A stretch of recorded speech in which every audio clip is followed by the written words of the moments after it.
Sejumlah prajurit pasukan Raja Wali Papua Korps Marinir TNI Angkatan Laut berhasil menumpas kelompok kriminal bersenjata, KKB, yang menguasai distrik Sorong Timur, Papua Barat. Berdasarkan informasi, wilayah Sorong telah dikuasai kelompok kriminal bersenjata, KKB. Diketahui, anggota KKB disinyalir aktif dalam melakukan aksi teror dan kekerasan terhadap warga setempat. Maka dari itu, Presiden Republik Indonesia selaku pimpinan tertinggi militer, memberlakukan darurat militer di Sorong, Papua Barat. Kemudian Panglima TNI atas persetujuan Presiden memerintahkan Panglima Komando Gabungan Wilayah Pertahanan 3, Pangkongap Wilhan 3, serta sebagai Panglima Komando Operasi, Pangkoops, TNI Wilayah Papua Barat, memberlakukan RO, Rencana Operasi, menjadi PO, Perintah Operasi, berdasarkan Rencana Tindakan Kontingensi, Rentikon, Kogab Wilhan 3.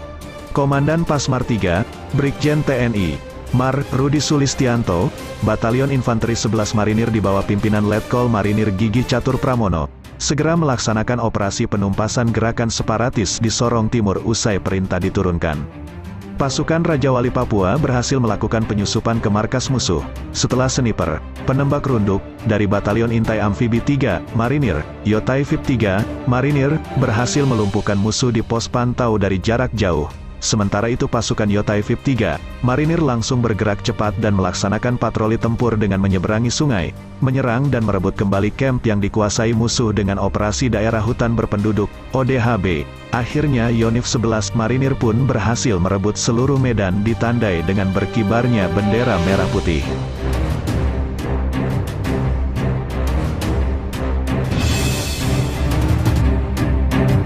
Pentolan anggota organisasi Papua Merdeka, OPM, Aite Kogoya alias Menenggen Telenggen dikabarkan tewas ditembak pada Minggu, tanggal 3 April tahun 2022 sore. Informasi yang beredar menyebut Satuan Tugas Penegakan Hukum, Satgas Gakum, Damai Kartens menembak Aite di distrik Ilaga, Kabupaten Puncak, Papua. Kejadian itu terjadi pukul 15.40 waktu Indonesia Timur. Awalnya, anggota Satgas Gakum Damai Kartens mendapatkan informasi tentang Aite Kogoya sedang berada di kawasan kantor DRPD Puncak. Satgas Gakum Damai Kartens pun langsung bergerak dan memantau pergerakan buronan itu. Ketika hendak ditangkap, Aite justru melakukan perlawanan sehingga aparat melakukan tindakan tegas untuk melumpuhkannya. Aite mati dengan luka tembak di tangan dan dadanya.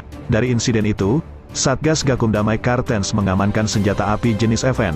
Aparat pun langsung mengevakuasi jenazah Aite ke puskesmas setempat. Selanjutnya, jenazahnya langsung diserahkan kepada pihak keluarga untuk disemayamkan. Kepala Bidang Humas Polda Papua Kombes Am Kamal yang dikonfirmasi soal itu mengaku masih mengumpulkan informasi. Dicek dahulu. Ya, katanya, sebelumnya Satgas Gakum Damai Kartens juga berhasil mengamankan 2 anggota KKB atas nama Tony Tabuni, 24, dan Kais Tabuni, 25, di Kelurahan Siriwini, Kabupaten Nabire, Selasa, tanggal 29 Maret tahun 2022. Salah satu yang diamankan adalah pimpinan kelompok kriminal bersenjata, KKB, Ndeo Tadi, Tony Tabuni. Dalam proses penangkapan sempat terjadi perlawanan dan polisi melakukan tindakan tegas sehingga membuat Tony Tabuni meninggal dunia. Saat dilakukannya penangkapan terhadap tersangka terjadinya perlawanan oleh tersangka Tony Tabuni, 24, sehingga personil Satgas Gakum Ops Damai Kartens melakukan tindakan tegas yang mengakibatkan tersangka, MD, kata Kasatgas Humas Ops Damai Kartens 2022 Ahmad Mustafa Kamal kepada wartawan, Rabu, tanggal 30 Maret tahun 2022. Menurut Kamal, Tony Tabuni sempat terlibat dalam sejumlah aksi kekerasan diantaranya terlibat dalam aksi penembakan terhadap Kabinda Papua tahun 2021. Tony Tabuni terlibat dalam aksi penembakan terhadap Kabinda Papua pada tanggal 25 April tahun 2021, yang mengakibatkan Kabinda Papua Alem, Letjen P. TNI Gusti Putu Dani Nugraha meninggal dunia, di distrik Beoga, Kabupaten Puncak, ucap Kamal. Selanjutnya, Tony juga disebutkan terlibat pencurian dengan kekerasan terhadap personil Pospol 99 Deo Tadi pada tanggal 15 Mei tahun 2020 yang mengakibatkan Bribtu Christian Paling mengalami luka bacok di kepala dan di tubuh. Tony juga saat itu merampas 3 pucuk senjata organik Pospol 99, yang terdiri atas 2 pucuk SS1 dan sepucuk AK-47. Lebih lanjut, Kamal juga mengatakan Tony Tabuni pernah terlibat dalam penembakan terhadap petugas Satgas Covid di Intan Jaya pada tanggal 22 Mei tahun 2020.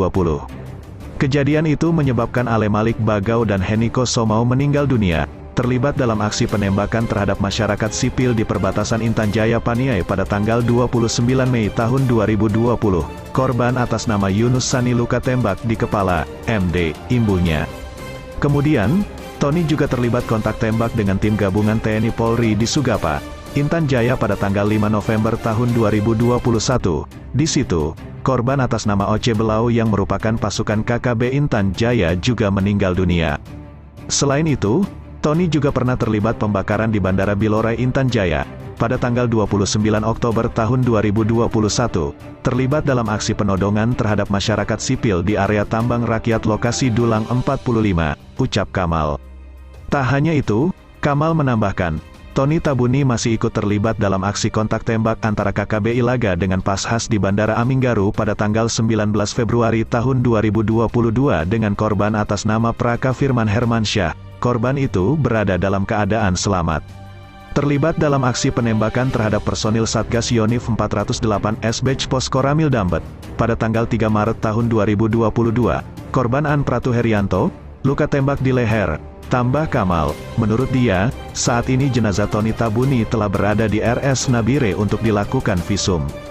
Sedangkan, untuk tersangka Kais Tabuni, 25, masih diamankan di Polres Nabire guna proses penyelidikan lebih lanjut.